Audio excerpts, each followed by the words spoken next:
So anyway, I guess we'll get started now. Oh, those are cute. Yeah, you need a shoe cam. That's cute. I was like, what's this?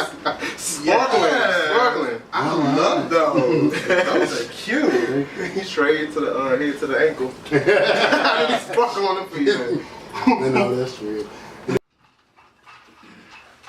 You need a stud. Got straws in there. This tea is healthy, thank you. Just saying. I'm trying to get funding. There it is. Look at it. Get some advertising dollars in it. Alright, anyway. Alright, what's up everybody? My name is Bobby. This is Ian. Liam. LaMichael. And we're about to have a little discussion. So we want to start off, we want to talk about PrEP. So the other week I went get tested. I'm not going to say the place because I don't know if is that considered, you know, whatever. But I went to get tested, and the person that was testing me was talking about PrEP, and they asked me if I wanted to get on PrEP, which in the past is something that I never thought I would want to get on PrEP, because to me I feel like it kind of gives people a reason to not protect themselves. Okay. And the person that was testing me, I ain't gonna say no names or whatever, but you know who you are. Just you know who you are. Yeah, they know who they is. They know who they are. You might get them some more people to come out, you know. But anyway, you know, they had their own reasons. So Ian, how about you share your PrEP reasons and stuff? Well, I mean, I have several reasons to want people to consider PrEP. First of all, I know we always talk about the fact that we don't want people to have the excuse, quote unquote, to not use condoms. But the reality is, rates of infection are consistently going up over the past decade in the black gay community. So we are not using condoms. Right. We're not. Period. We're not. We're not even having slip-ups, right? Because slip-ups would mean that you're doing something on accident. No, you are making a conscious decision, not because you're drunk, not because you're high, not because you fucked up, excuse my French, but you're making a conscious decision when you see the condom right there and the lube right there not to use the condom, and you're also making a conscious decision to try to get into that hole without that person stopping you. Hello. Right? So... Well, right now, the way you're saying it is as though you're only talking to the tops. So just on the tops can use this? No, I'm coming back around. On the bottom end, usually, and this is just from doing the work and research that I have so far in the field, and working with gay men for the past almost 6 years. What I've figured out is that being the person who's penetrated at the bottom, usually it has to do with a lot of emotional connections. So lack of condom increases physically what they feel emotionally a lot of times. And so, what was that? Huh? You not with it? You not with it? Do you not agree? You don't agree? Well, I'm not putting my personal business out there, but for the sake of me mascaraing and stuff like that, you know, there are times, you know, you have to do certain things in order to get certain things. So I'm willing to do certain things in order to get certain things. Right. But so I can understand that, but at the same time, it's still, to me, that's just an excuse. Fuck the emotions, like you still gonna. Okay, but it's different for each and every individual. So he's saying for the vast majority of people that he has encountered in terms of bottoms, usually has something to do more with emotional. Right. It's one of those things. And so my thought is, I'm gonna cut you off. Okay, if this emotional thing. Half the time, it may be somebody they just fucking met off a jack or A for A. So, what emotion is there? If you're willing to lay down and let somebody put something in you, you're gonna open Pandora's box. You shouldn't have. It should already be an understanding of who you're sleeping with and know. It should, but it's usually no. So that's what I'm saying. So I think we're thinking of emotion in an antiquated sense. Right, and we're thinking only about hookups. And to be perfectly honest, most people are infected by somebody that they know, or that they have known, and usually have some kind of feeling connection with. Exactly, it's not typically the person, because to be perfectly honest, usually when you are on a hookup app or something like that, it's already understood. Right. And most people would have to indicate that if they're to hook up with someone, that it would be a bareback situation. Right. Because the norm would be, okay, I don't know you, we're going to have to use some kind of, Not the kids. some kind of protection. And if that's not going to be the case, it's usually indicated in that person's profile. They say bareback only, or But even more over than that situation, the thought process is that emotion just means that I have a lack of something in this. Right. So it's not like somebody. Yeah, it's not like I need to know this person. I need to know that they love me or that they like me or they care about me. I want to be liked. I want to be loved. I want to be cared for. I want to have passion. And so when I see that person, especially off a hookup app, 9 times out of 10, it's based upon what that persona is. Right. And deficits. And that deficit. So I'm meeting this person based upon usually a sense of masculinity, usually, right? If on the receptive end. So I'm meeting this person based on a sense of masculinity, or they giving me what I need. Their dick is big, their dick is uncut, whatever I like. Whatever you like. And then they coming over, and I want to feel everything that they can give me. But I don't want to talk about my status, right? I want to have a conversation about my status. I want to bring all that drama. I don't want nothing thick to kind of penetrate this situation. Right. Yeah, I want nothing heavy. Other than that, Figuratively. That's why everybody. So that's my first thought about PrEP, because if we're not going to have the conversation, we need to do some preventative measures. Absolutely. And then my other thing about PrEP is you can never be too protected. You can never be too protected. I did it based upon, and I'll be very personal on why I got on PrEP, because I am on PrEP. So I was in a relationship for 3 years, and in that relationship, there were some breakups and makeups, and out of that relationship, neither one of us contracted anything. But I think that we both knew that through those breakups and makeups, that there were some things that could have potentially happened. Right. And not to say that we were going around having sex unprotected. It was just we broke up and made it up. And so after the breakup and makeup, I was single for 6 months, and I didn't really get into a whole lot of hookups, but there were some. And a lot of my hookups came out of the need for a connection. Right? It came out of a need for feeling that companionship, a need for feeling needed or necessary to somebody. And then me and my ex then decided to have some type of kinship after about 6 or 9 months. And during that time I said, I never want to be in that place again and not be prepared. Right. I never want to be in that place again and not be protected. I never want to be in a situation where somebody I care for, because of my lack, because of my deficits, because of what I was personally going through whatever time that was, I not protect them and protect myself. Right. And so in order to do that, I decided that PrEP was the best option for me. And that's why I'm an advocate for it. I love it. It's one of those things, as somebody who is in a relationship and was in a relationship when this thing broke. Right. Because had I been single and the opportunity to get on PrEP came about, it is something that I would have definitely gotten into and definitely gotten involved in.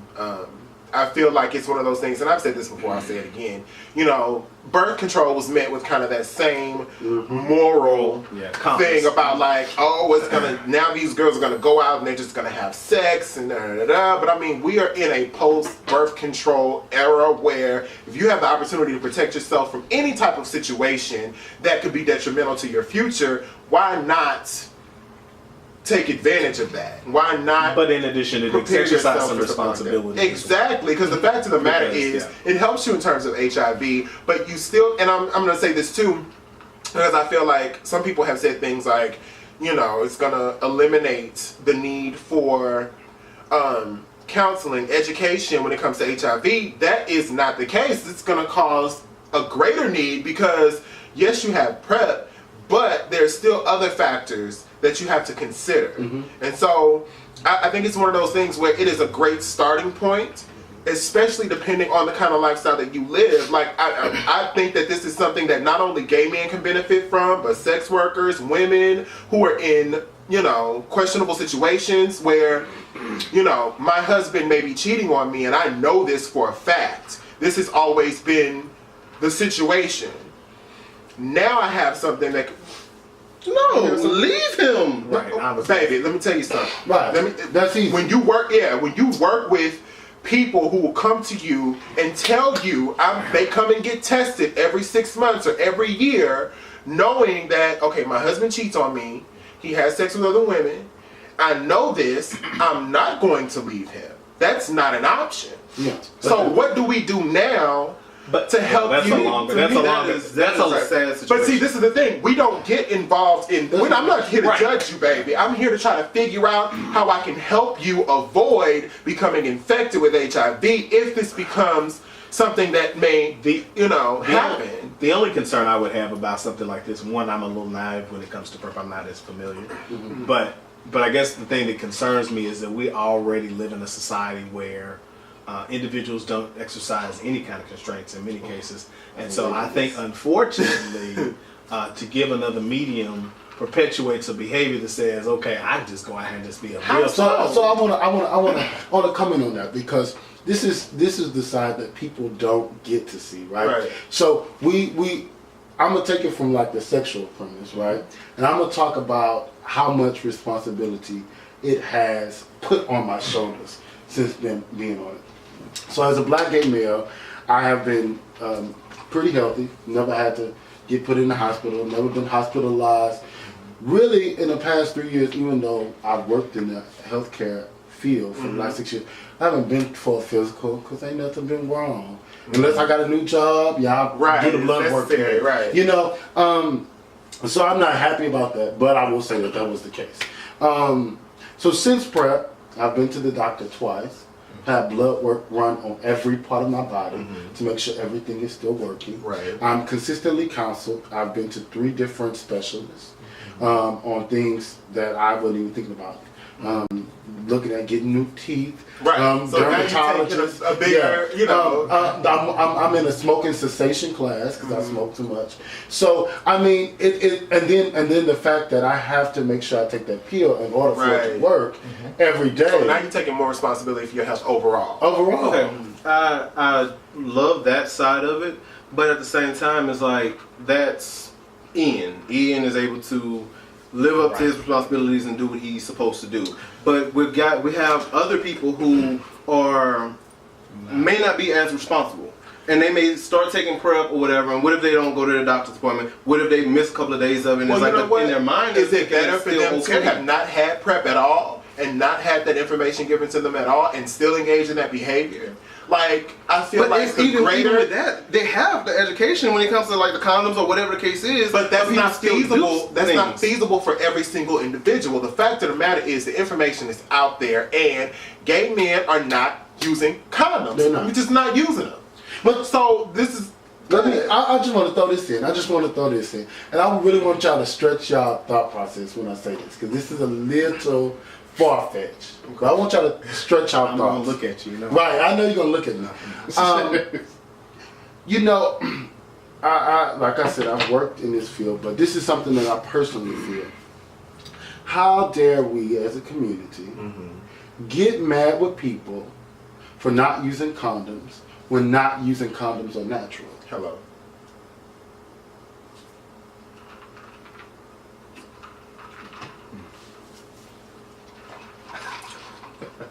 Because somewhere in the world, this thing popped up and it said, "Oh, this is HIV." So when things like that come about that we cannot control, we cannot control it. So there has to be something that's going to say, okay, this is natural. This is what your body wants and how you're supposed to do things, but at the same time we have this issue that we need to protect ourselves from this issue. Now why is it okay for people to use condoms, but it's not okay for you to PrEP? I don't No.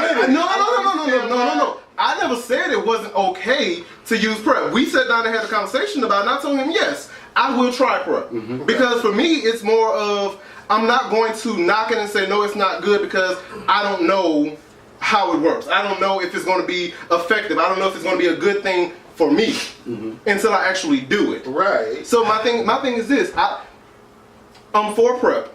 I love the thought of PrEP. My thing, I just think that there are some people who would not be able to maintain it and not be able to do what they're supposed to do on that. But no. One of, like, something that he was talking about is he wants to be all raw and the world is just no condoms at all. I don't think that should be the case. If we're going to preach about prevention and ways to protect ourselves, sit a person down. Don't preach to them, oh, this is PrEP, this is PEP, this is the best thing in the world, this is what you should be on because it's this, that, and the other. Don't down somebody because of what they want to do, but give them every single option that it is. Here's what I was thinking. I think it's important. I think it's important that, yes, absolutely, to provide preventative measures as it relates to sex, but in that mix should be, and oftentimes isn't, a level of accountability. Absolutely. And so I guess my only concern, I'm not saying I'm against it, but what I find that it will do. We live in a society where I read something interesting today. I think it was actually that piece you sent us to regarding relationships. We'll discuss this later, and how. In 2015, the sex is in an hour, 3 hours. Yeah, we'll talk about it later. We'll talk about it later. But my point in that is, if that is the societal culture, right?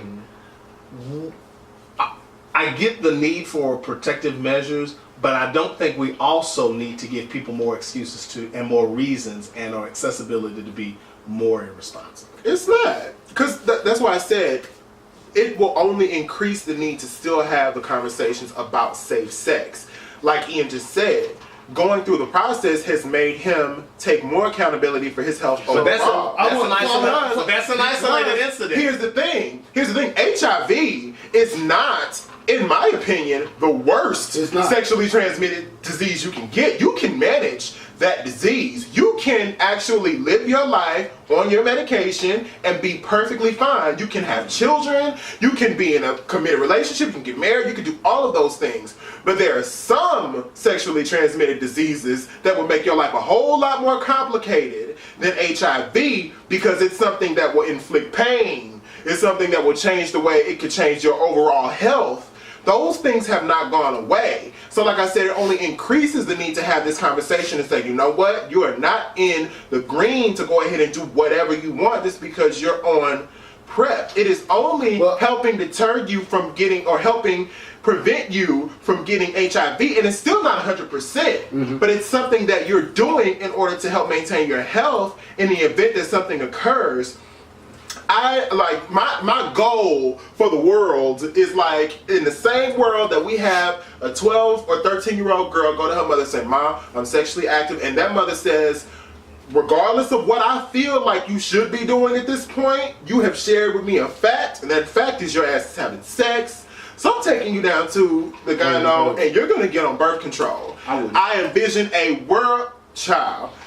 So so that explains exactly why you feel the way you feel about PrEP. Her ass is gonna be on homeschool. She ain't leaving. That won't stop anything. No, seriously. I envision a world though where a 13 or 14-year-old young black gay male or gay male overall, or even a young woman can say, you know what, Mom, I'm having sex. This is what's going on, and that mother can take responsibility and have her daughter speak to a professional and get on birth control and get on PrEP. Or a woman can take her son down to the doctor and say, my son is a gay male and he's having sex and I want to get him on PrEP and I want us to have a conversation about Michael, this. I hear the word responsibility, right? And what you said, and I subscribe to that.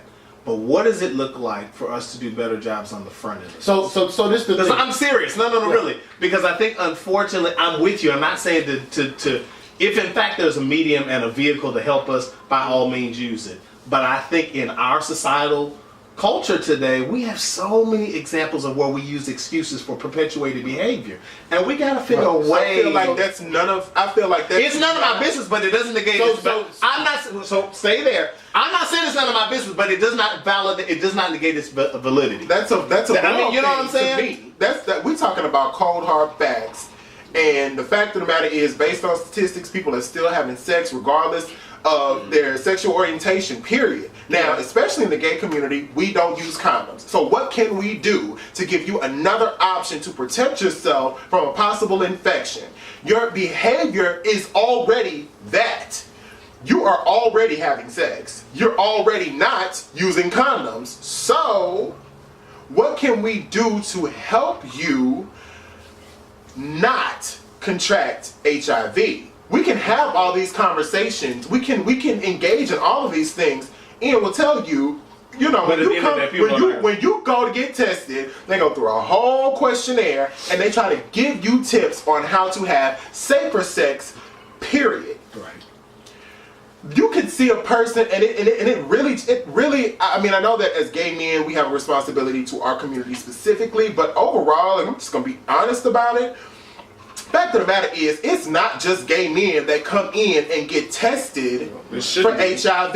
It's not. There are people, like I said, you have the woman who's in a situation, my husband cheats on me. You have serodiscordant couples where one person is HIV positive and one person is not. I don't care who is cheating on who. I don't care why. My job is to try to make sure that each person stays as healthy as they possibly can. And if you're honest with me, because I don't want you to come in and tell me that I'm faithful, I've only had sex with one person, and because that's just not going to help me help you.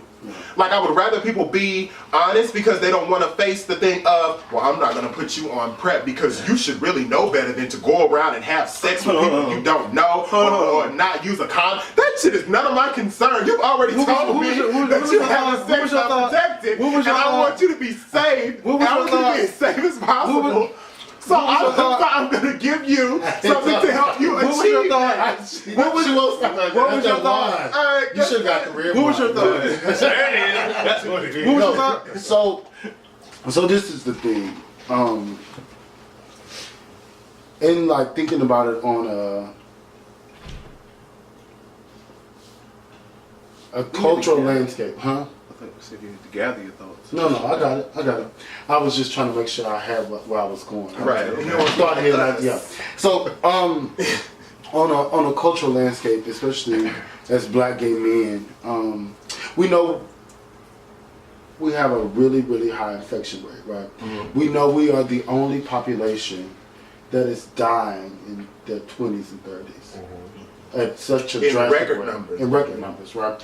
We're dying at 20 and 30. We know that for the last at least 25 years, at least since Clinton has been in presidency, we have been given billions and billions and billions and billions of dollars to give out condoms, research, etc. To give out research, to do biomedical practices. We've done microbicides and spermicides.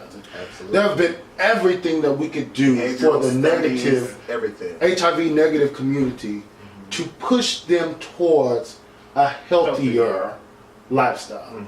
We've tried to give them the moralistic fibers that it would take to take charge of their own health. We've done that at least for 25 years, at least, right?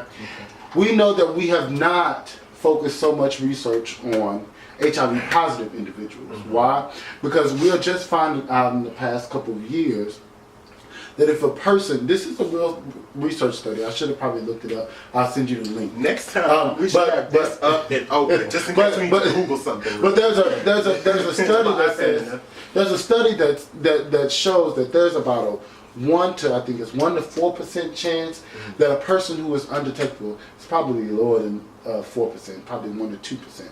That a person that is HIV positive and undetectable and adherent to their medication can pass it to an HIV negative person. That's a study that showed that, right? That it can be done. That it can't be, that you cannot pass. Can't do it if you're undetectable. Right. Right. There is a study that shows that, and so we have not put enough research on prevention for positives, right? And so at this point, and it's not a desperate measure, but it's a realistic measure in my mind, because it has not worked. Condoms do not work. Period. Giving them morals don't work. Hold on. Giving them community mobilization does not work. It doesn't work. Hold on.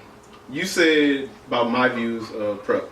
What are my views on PrEP? Oh, you have to make sure. You feel like, and this is what I've gathered from it, is that based on what yourself and what Liam is saying, that you guys feel like we have other things that we need to focus on before we give people the option to take something that would help them, cut down on the transmission of HIV. You say you don't want people to go out and it's all of these behavioral things. I don't want anybody to have the excuse to go out and have sex. They doing that already. Okay. It's So this is my thing. happening. Like, what are we going to do about it? It's not going to change. It's not. People are not going to stop having sex. People are having sex at earlier ages in record numbers. Like, this is the same society that has a TV show dedicated to teenage mothers. Like, this is the same society that has. I guess we just need to accept it. So No. Listen. Already I'm being with you, and done. I get it. I It's just think already being done. Like, I mean, This is my I hear what y'all are saying. And some level. You're only taking a part of what I'm saying. Now, I'm not saying I'm not against PrEP. I'm not against it right. at You're all. considering going on it. I'm not against it. My thing is this: we're talking about all this information that that needs to be out there, and the funding and all of that has been given to us. How much work have people actually put into getting that information out there? Oh my God! But that's okay. Even me being in the gay black community, I've talked to Michael. And I was like, one of the things that I hate when going into to get tested is having to fill out 3 and 4 pages of things. So you want people to come in, but for somebody like me, I'm be like, shit, I don't feel like going through all of that. So I'm just going to avoid it. I've been trying to do better now because I'm cool with y'all and everything from there. But it's like, before that, I'm like, I don't want to have to go through this. So we have there's like smaller things that are going on that people don't really realize that some people look at as an issue. They may not want to go to some place certain places, which names I'm not going to mention, when it's like a hangout spot and there's 20 people there. Oh, I'm not about to go up in there and get tested when there's a group of people up in there that I don't know. Some people I may see on Jack, some people I probably fucked up in there also. So I'm not going to put myself in a situation where they're going to see me getting tested. Because in some people's mind, getting tested is negative. It's not totally negative. Right. We know that. We know people don't like to go out and get tested, and we know that people don't like to do that. Let me tell you something. Like, whenever I'm telling you, I'm sure that any community health worker has had an experience where they have had to fill out the paperwork for. Look, let me just get this information. You don't want to, if you're gonna voice that to me and let me know, I can guarantee you I will find a way to make this experience as easy as I possibly can. And at the same time, your ass is not paying for this test. Because if you pay, then you wouldn't have to fill out. You wouldn't have to fill out a damn thing. You don't have to. But the fact of the matter is, we're offering you a service, and it's being paid for by somebody else, and that person says, I need this information, because that information goes towards figuring out what these people are doing and how we can it's impacting better to serve them. The fact of the matter is, the information that we collect is how we figure out that y'all asses is not using condoms. Right. And that's how we figure, and that's why I say I would prefer for you to be honest with me when you come in and say, I'm a sex worker. I get more money when I don't use. Knows that. I get more, right. 3. Right.